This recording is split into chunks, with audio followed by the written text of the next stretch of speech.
Hawak na po ng otoridad ang apat na kinasuhan ng plunder kaugnay sa 75 milyong pisong donasyon kay Senador Rodante Marcoleta noong 2025.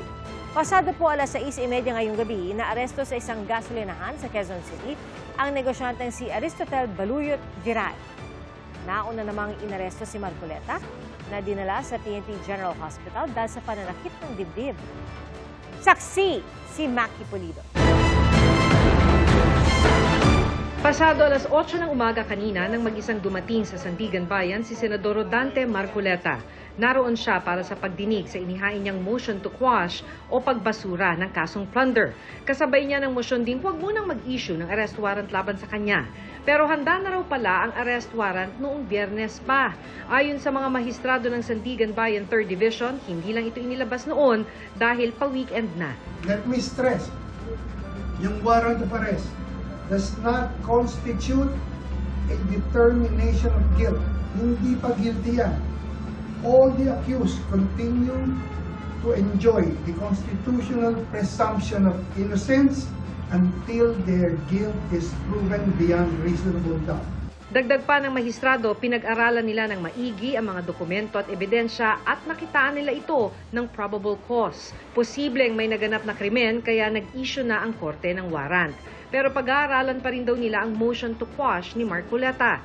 Pagkatapos ng hearing, pansamantalang dinala si Marcoleta sa opisina ng Clerk of Court ng 3rd Division bago ibalik sa sala ng korte kung saan isinilbi ang warrant of arrest. Sinundo siya ni Interior Secretary John Vic Remulla at PNP Chief Jose Melencio Nartates Jr. para dalhin sa Camp Crame para sa booking process. Was he arrested or did he surrender? It was both.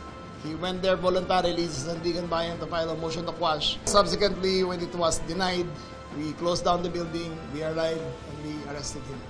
So, it is both. Paglabas ng korte, nagbigay ng pahayag si Marcoleta. Ako ay personal na nagpunta dito sa Sandigan Bayan dahil yung aming motion to quash at saka yung kalakip na motion to defer the issuance of a warrant of arrest ay kinalendar nila kagad for hearing.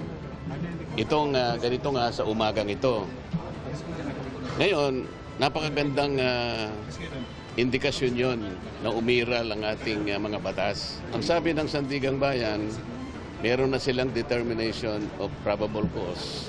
Kaya sila nag-issue ng warrant of arrest. Igalang natin yon. Kaya meron naman kaming motion to quash, pinagbigyan naman yon. At alam ko naman yon ay bibigyang daan pa rin. Pagpunta ko rito, inaasahan ko na lahat ang mga prosesong gagawin ng korte. Ako ay hindi magtatago, haharapin ko ang batas. Ang plunder case ay nag-ugat sa pagtanggap umano niya ng 75 million pesos mula kay dating Congressman Mike Defensor at dalawang iba pa noong January 2025 bago ang kanyang kampanya sa pagkasenador. Hindi ito idineklara ni Marcoleta sa kanyang Statement of Contributions and Expenditures o SOSE. Paliwanag niya, nakuha niya raw ito bago pang simula ng campaign period, kung kailan hindi pa siya itinuturing na kandidato. Pero giit ng Ombudsman, hindi niya rin ito idineklara sa kanyang Statement of Assets, Liabilities and Net Worth o SALN. Dagdag nila, masyado raw malaki ang halaga para ituring na regalo lang, lalo't nakaupo siya noon bilang kongresista. Sakay ng coaster ng PNP, ibinyahe ang senador papuntang Camp Crame. Sumailalim siya sa booking procedure sa opisina ng CIDG kung saan siya kinunan ng fingerprint at mugshot. Pagtitiyak ng PNP, mapapangalagaan ang dignidad ni Marcoleta sa buong proseso. Kung naman ang kanyang kalagayan sa kanyang buhok ay hindi ho namin wawalangihin. We are here to arrest him and to have him tried, but not to humiliate the person. Ilang saglit lang, inilabas ng CIDG ang senador at isinakay sa ambulansya. Dinala siya sa PNP General Hospital sa loob din ng Camp Crame. Nagreklamo si Senator Marcoleta ng chest pain and mataas yung BP niya. That's why dinala muna namin sa hospital. Gano'ng kataas daw ang BP niya, sir? 150 something. Dahil 72 anyos na ang senador, kailangan daw niya ng mas masusing medical examination tulad ng ECG. Nakasalalay ngayon sa mga doktor ng PNP kung kailan siya pwedeng iharap sa Sandigan Bayan para sa return of warrant. Hindi namin alam kung kailan matatapos yon, but hopefully within the next 2 days tapos na lahat ng kanyang examinations para sa full health na i-report namin sa Sandigan Bayan. Bukod kay Marcoleta, ipinaaresto rin ng korte ang 3 kapwa-akusado niya kabilang si dating Congressman Mike Defensor. Kami na lumalaban sa korupsyon ang nauna pang nakulong sa isang kasong walang batayan. Sa aming pong pagkakakulong ay hindi na po kami makakapagsalita sa korupsyon. Ayon kay Remulla, naaresto sina Defensor at negosyanteng kapwa-akusado na si Joseph Espiritu sa isang coffee shop sa Quezon City. Pero sa isa pang Facebook post, sinabi ni Defensor na sumuko sila, hindi inaresto. Matapos ang booking process sa Camp Crame, dinala na sina Defensor at Espiritu sa Sandigan Bayan para sa return of warrant. Sir, kamusta? Makukulong na. Iniutos ng korte na idetene ang dalawa sa BJMP male dormitory sa Payatas, Quezon City. Nababahala raw ang korte sa mga kumakalat na maling impormasyon, kaya't sa pambihirang pagkakataon ay nagbigay sila ng pahayag.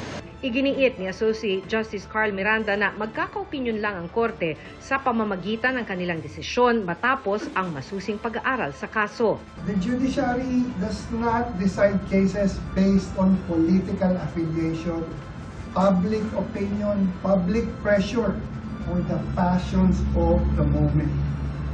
Again, the judiciary, courts decide these matters only according to our Constitution, the law and the evidence presented by the party. And its role is to ensure that no person is above the law. The court has no politics, guided only, sorry for the third time, the Constitution. Bukod sa arrest warrant, naglabas din ng whole departure order laban sa 4 na akusado. Ako si Maki Pulido, ang inyong saksi